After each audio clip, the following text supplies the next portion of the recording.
raadiyoonii Dirree Shaggar. raadiyoonii Dirree Shaggar. raadiyoonii Dirree Shaggar.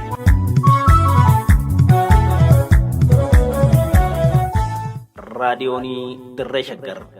raadiyooniin Dirree Shaggar torbanitti guyyoota sadii wiixataa roobii fi jimaataa galgala sa'aatii tokkorraa eegalee hamma sa'aatii tokkoo fi walakkaatti dambalii gabaabaa meetir baandii 19 kiiloo heerzii 17,575 irratti qophii dabarsuu amma jalqaba. raadiyoonii Dirree Shaggar.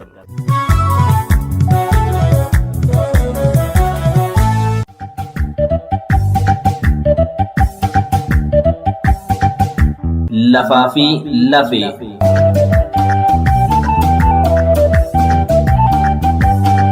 Lafti qabeenya argattaa hin qabneedha.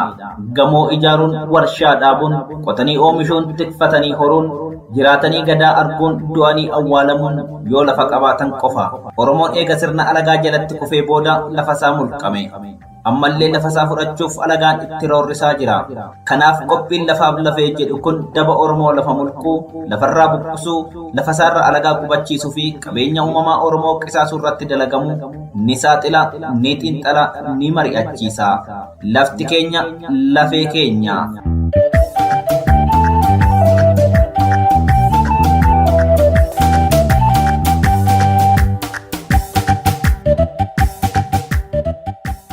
Olaantummaa murnaa akka feeteedhaan masakamee olaantummaa seeraa hudhee waan hundumaa dantaa siyaasaa qofaaf oolfatu. Akkam jirtu jaalatamtoota hordoftoota keenya. Baga boruu gannaa keessaa baatanii booqaa birraa geechan. Oromoon ganna dukkanaa ba'ee birraa bari'etti dhiyaachuusaa durii kaasee haala adda addaatiin ibsachaa as ga'e. Wantoonni aadaa fi duudhaa baay'een sababa cunqursaa eenyummaa aadaa fi afaanitiin kaan badanii, kaan bifa jijjiirratanii, kaan immoo haphatanillee kanneen hamma har'aatti fullaan kan akka gubaa, goobee fi shinooyyeen isaan muraasa. Gubaa baatii hagayyaa walakkeessaa kaasee gubamu qabata godhachuudhaan manguddoonni erga ibsaan duraa yookiin gubaan jalqabaa ba'ee booda ganni hin jiru wanti jedhaniifis birraan bari'aa jiraachuu akeekuufi. Jala bultii irreecha birraa kanatti waan aadaa fi duudhaa kana dabalatee mirgoota bu'uura lammiin tokko qabu dantaa siyaasaaf oolfachuuf seera sirnaa fi murtii qaamota haqaa jedhaman hunda cabsuurraa duubatti kan hin jenne ta'uun eega baratame ganna afur caaleera. Haaluma kanaan waan hundaa dantaa siyaasatiif oolfachuun kan beekamu qaamni aangoo mootummaa harkaa qabu kun mirga bilisummaan jiraachuu lammiilee, mirga ijaaramuu akkasumas sirnoota aadaa fi duudhaa Oromoo gubeerraa kaasee hanga goobee fi shinooyyee darbees hanga irreechatti jiran dantaa siyaasaa hin malleef oolfachuuf yoo jedhu mul'ataa jira. Qophii keenya har'aa kana keessatti qabxiiwwan kanneen irratti xiyyeeffachuun hidhaa seeran alaatirraa hiikamuu hooggantoota ABO'tiin wal qabsiisnee ilaalla. Muddama siyaasaa gaanfa Afrikaatti biltiginnaa mudate wajjin akkamitti akka wal qabatus ni ilaalla. Qopheessituu Faayituu Waariyoo Gulaalaan Duubee Wayyeessaa kan isinii dhiyeessu immoo an Gurmecha Gammachuuti. Qophii keenya wajjin turtii dansaa.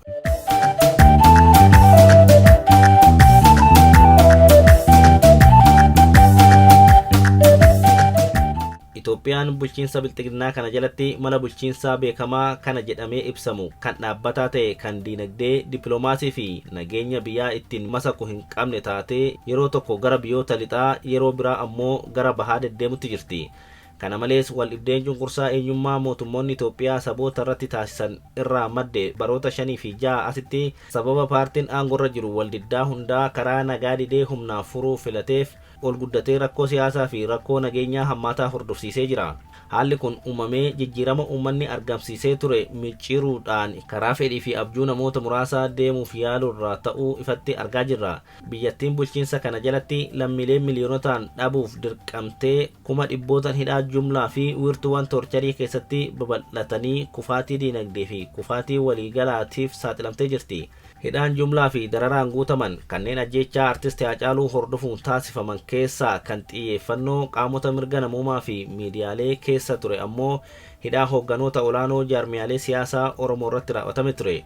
Waraanni bal'aan Oromiyaa irratti labsamuun dura hooggantoota siyaasaa, miidiyaalee fi falmitoota mirga namoomaa irratti duula hidhaa fi ajjeechaa mootummaan taasise keessaa kan hoogganoonni gameeyyiin ABO dhiyeenya hiikaman keessatti argaman isa tokko ture.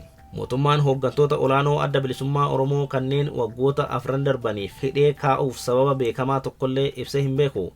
Hogganoonni kun yeroo hedduuf manneen murtiitiin bilisa jedhamanii turan. Abbaan alangaa miseensa qaama raawwachiistuu mootummichaa ta'ellee himannaa irratti bannu hin qabnu jechuudhaan galmee qorannoo isaanii cufaa tureera. Mootummaan Itoophiyaa sababa siyaasaa hordofaniitiif qofa akka hidhe kaniikus dantaa siyaasaa naaf qaba jedhee yeroo amanetti akka ta'e hidhaawwan hooggantoota siyaasaa biroo irratti raawwatee fi yeroo fedhotti hiikuu isaatirraa ni hubatama.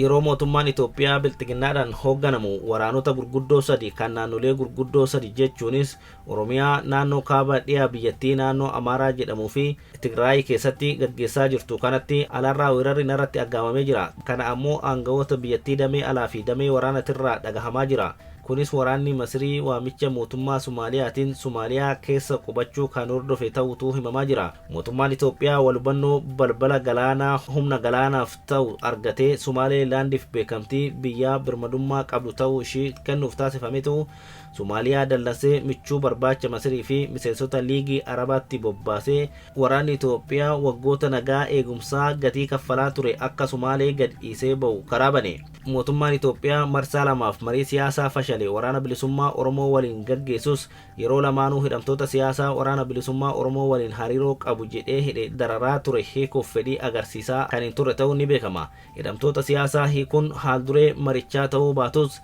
hidhamtoota siyaasaa hiikuudhaan fedhii nageenya buusuuf qabu agarsiisutu irra ture. Haa ta'u malee murtii seeraa tokko malee seeraan ala waggaa 4 fi sanii oliif hooggantoota olaanoo adda bilisummaa Oromoo hidhee ture tibbana hiikuun maalirraa madda kan jedhu gaafii ta'uun hin oolle. Kutaalee biyyattii gara caalu keessatti nageenyi dhabamee baanii galuu lammiilee impaayiratiitiif fudhaa guddaa mul'atee hin beekne yeroo ta'ee jiru kanatti baha weeraramuuf jirra jedhee dibbee waraanaa rukutuudhaan goobee fi shinooyyee dabalatee ayyaanota aadaa fi duudhaa biyyattii waltajjii olola waraanaa taasifachuutti jiraachuu argaa jirra. Hiikamuun hooggantoota adda bilisummaa Oromoo kun yeroo waraanni naannoo sadii mootummicha boqonnaa dhoorkee deeggarsa isaanii weerara Somaaliyaaf kallattiin ibsaa jiranitti ta'uun deeggarsa Oromoo biraa ittiin argachuuf akka hin oolle ni tilmaamama. Lammii hidhamuu hin qabne hidhanii dararaa adda addaas erga irraan gahanii booda yeroo manni murtii bilisaan hidhaarraa akka ba'an ajajus didanii gaafa fedhii isaanii kunoo isinii fiigne jedhanii galataa fi deeggarsa eeggachuun amala jara kanaa ta'uu erga barame bubbuleera. Hidhamtoota siyaasaa hooggantoota adda bilisummaa Oromoo dhiyeenya hiikaman kanneen irratti maaltu raawwatamaa tureet amma hiikuudhaan galannii fi deeggarsi uummatarraa eegama kan jedhu wal yaadachiisuun gaarii ta'a.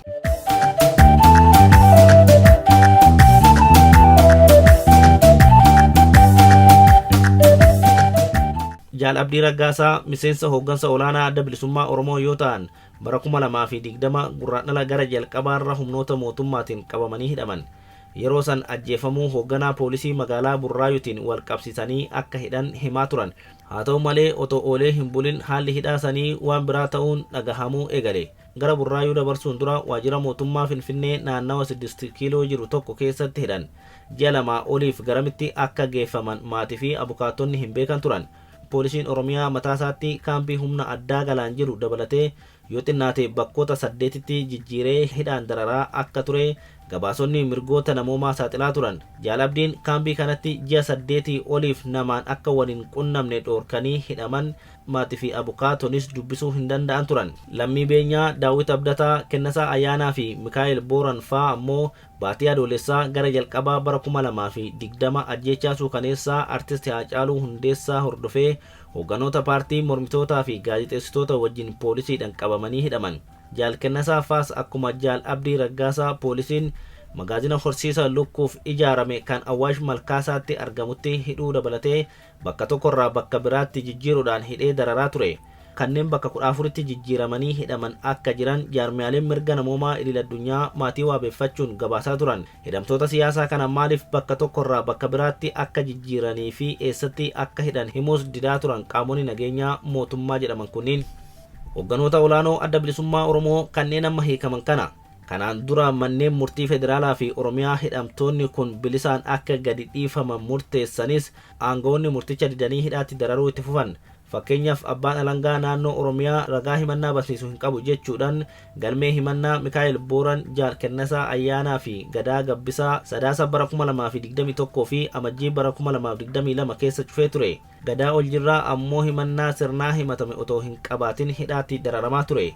Jaal Abdii Raggaasaa himannaa farra shororkeessummaatiin irratti dhiyaaterraa bilisa jechuudhaan manni murtii waliigalaa Oromiyaa waxabajjii 24 bara 2021 murteessullee Jaal Abdiin hiikamuu hin dandeenye ture. Haaluma wal fakkaatuun himannaa yeroo lammaffaaf lammii Beenyaa fi Daawit Abdataa irratti baname kufaa gochuudhaan bilisaan akka gadi dhiifaman bitootessa 29 bara 2021 murteessus mana murticharraa odoo gadi hin bahin achumatti poolisoonni Oromiyaa ajaja aangawoota raawwachiisuun deebisanii murtichi diddaa aangawootaatiin hojiirra ooluu hanqatee hidhaatti ittifaman. Oliyyannoon abbaa alangaa naannootiin gara federaalaatti fudhatames kufaa ta'ee murtii haa gadlakkifaman jedhamu jalatti murtaa'e cimee ture. Kanaanis hiikamuu hin dandeenye. Kana hubachuudhaan ijibbaata maatinii fi abukaatonni isaanii iyyannoo haaraa qaamni isaanii akka bilisa ta'u itti gaafatan kan adeemsa seeratiin dhiyaatu erga dhiyeessanii booda manni murtii iyyannicha fudhatee ajaja adoolessa bara 2022 kenneen ammas akka hidhaarraa hiikaman ajajus hiikamuun hooggantoota kanneenii dhugoomuu hin dandeenye ture.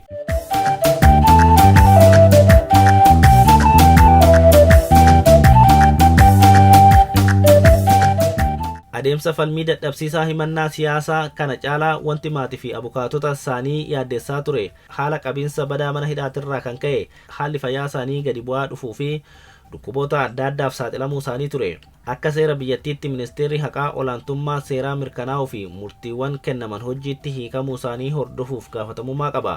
Bulchiinsa bilxiginnaa jalatti garuu wanti akkanaa hin yaadamu. Hogganoonni olaanoon haala akkasii keessa darban kunneen murtii mana murtiitiin hiikamuu dadhabuun Koomishinii mirga namummaa Itoophiyaa dabalatee iyyannaawwan gareelee mirga namummatti taasifaman dhageettii dhabuun xalayaan boordii filannoo mootummichumti hundeessin barreeffame hogganoonni kun akka hiikaman gaafatu gatii dhabuun waan murna aangorra jiru kanaa waan himu baay'ee qaba.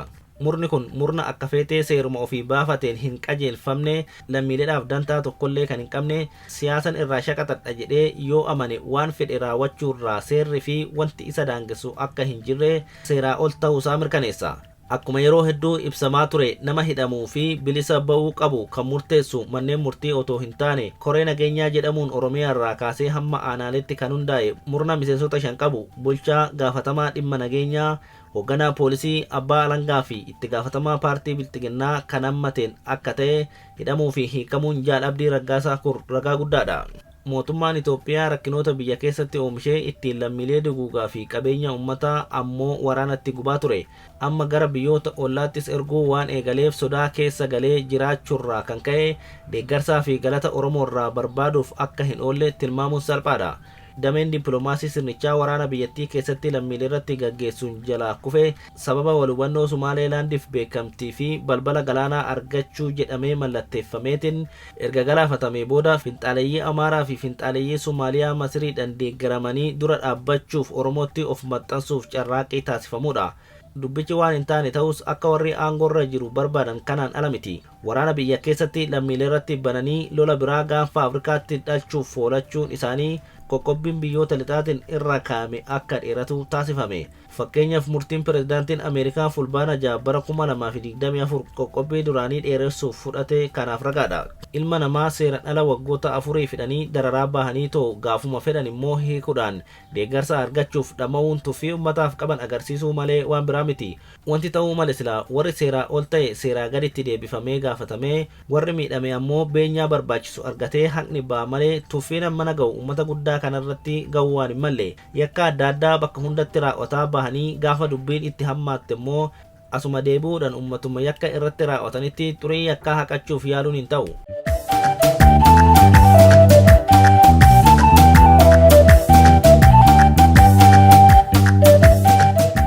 Gabaabumatti hooggantoota qabsoo bilisummaa Oromoo fi lammiilee nagaa badii tokko malee sababa eenyummaa fi ilaalcha isaaniif hidhaman 100,000 dhiyaatan dabalatee hidhamtoonni siyaasaa hundi hiikamuu qaba. Seerri nama hundaaf walqixa hojiirra ooluu qaba. Namni seeraa ol jiraachuun biyyichaa fi gaanfa Afrikaa daranuu jeeqee nagaa booressa. Haala amma jiruun itti fufnaan ammoo hundaa olitti warri gatii guddaa kaffaluutti of saaxilaa jiru warruma seeraa ol ta'uuf carraaqaa jiran kana ta'uu seenaa dhiyoo gooftolii isaanii duraanitirraa barachuu qabu. Waa'ee nagaa dhabuu biyyattii fi gaanfa Afrikaa ilaalchisee furmaata jaarmiyaalee mirga namummaa quuqamtoonni dhiyeessan yaadachiisuudhaan goolabna.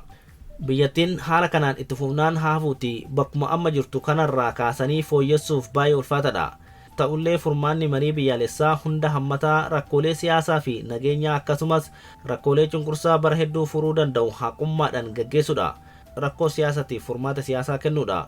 Kun immoo kan milkaa'uu danda'u itti gaafatamummaa fi haqni yoo mirkanaa'uu danda'edha. Waraana halaalaa ofitti harkisuurra waraanuma gaggeeffamaa jiru kana keessatti qarqaarsi namoomaa lammiilee siviiliif akka taasifamu karaa banuu fi ajjeechaa dararaa fi dirqisiisanii gudeeduu akka meeshaa waraanatti fayyadamuurraa of qusachuudhaan ulaagaa gadi aanaa mootummaa tokkorraa eegamu kan nageenya lammiilee tiksuu guutuudha. Dhumarratti eegumsi lammiilee nagaaf haalduree tokko malee akka taasifamu gochuudha. Rakkoo amma jiru kana hammeessuu fi waraana dabalataaf oolachuun badii ofii farrisuu ta'uun beekachuudha. Xumurree horaa bulaa.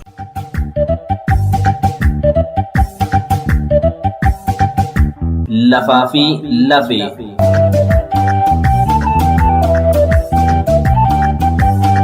Lafti qabeenya argattaa hin qabneedha. Gamoo ijaaruun, warshaa dhaabuun, qotanii oomishuun, tikfatanii horuun, jiraatanii gadaa arguun, du'anii awwaalamuun yoo lafa qabaatan qofa. Oromoon eega sirna alagaa jalatti kufee booda lafasaa mulqame. Ammallee lafasaa fudhachuuf alagaan itti roorrisaa jira. Kanaaf qophiin lafaaf lafee jedhu kun daba Oromoo lafa mulquu, lafarraa buqqisuu, lafasaarra alagaa qubachiisuu fi qabeenya uumamaa Oromoo qisaasuu irratti dalagamu ni saaxila, ni xiinxala, ni mari'achiisa. Lafti keenya lafee keenya.